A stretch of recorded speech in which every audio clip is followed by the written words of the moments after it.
Awesome. Of course, I'm a diehard hunter. You can see one of my sponsors is Matthews Bow. They treat me really well, but that's my passion, is to get out there and hunt. I fish all the time, and then on my spare time, I get to do some hunting. So I set the hook and hand her the rod. So she's just sitting there. She's reeling. Fish gets like 6, 8, 10 feet from the boat, turns, goes straight away. There goes Amy. Looks just like Superwoman, right? So now she's going. And as a dad, you got to think, do you go for your rod and reel or do you go for your daughter? You can communicate without a deer knowing it, right? So I'm sitting there and I feel a little buzz, and I just kind of real slow look there, and it goes, 3 deer heading your way. And I went, oh yeah. So brakes just didn't work. I looked to my left, I said, oh, cool, nobody. I looked to the right and I went, that's not cool. Big pickup truck hit me, and I'm in a VW Bug. And there's this guy in this old Skeeter. Remember the old Skeeters had the slope sides on it? He's crushing them. I mean, he's hooked up, and there he goes. A few minutes later, he's hooked up, and there goes another 60-pounder, and we're like, that's awesome. And we're just struggling to get a bite, He comes over to us, and he says, you guys trying to catch these drum? And we go, yes, sir. He said, well, let me show you what you do. And he spent a few moments and taught us a little bit about drum fishing. And out of the blue, I just had to ask him. I said, because he's in a fancy bass boat. We're in this little old rickety thing that we got.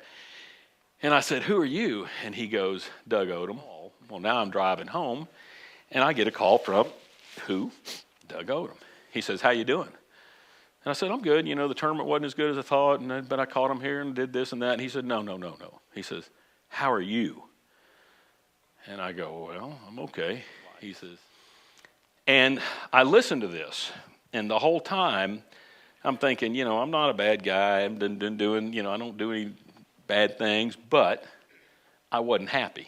I listened to that tape, and I knew immediately. I mean, it was just like a light switch. You'd throw a light switch, you go, it's light. Well, it was like a light switch went off, and I go, that's what I need in my life. And I believed, And then God said, let me just show you. And he starts just sprinkling these things in my life that I just go, you can't take it as coincidence when it keeps going. When things just keep happening, it's no longer coincidence, Anyway, he comes in and he said, Mr. Grigsby, he said, I got to tell you something. He said, you're a pretty lucky man, because your right coronary artery is 100% blocked. Your left coronary artery is 100% blocked. Your circumflex runs about the back is 65 to 70% blocked. Basically, what I'm saying is that you're like a walking dead man. You have one, catch a big tarpon, catch a big bass, or do something strenuous, and you're going to have a heart attack. And I'm just going, what an awesome God. I said, he could have let me go. He could have let me pass, and the whole world wouldn't have changed. I'm just a fisherman. But I said, he has got something he wants me to do.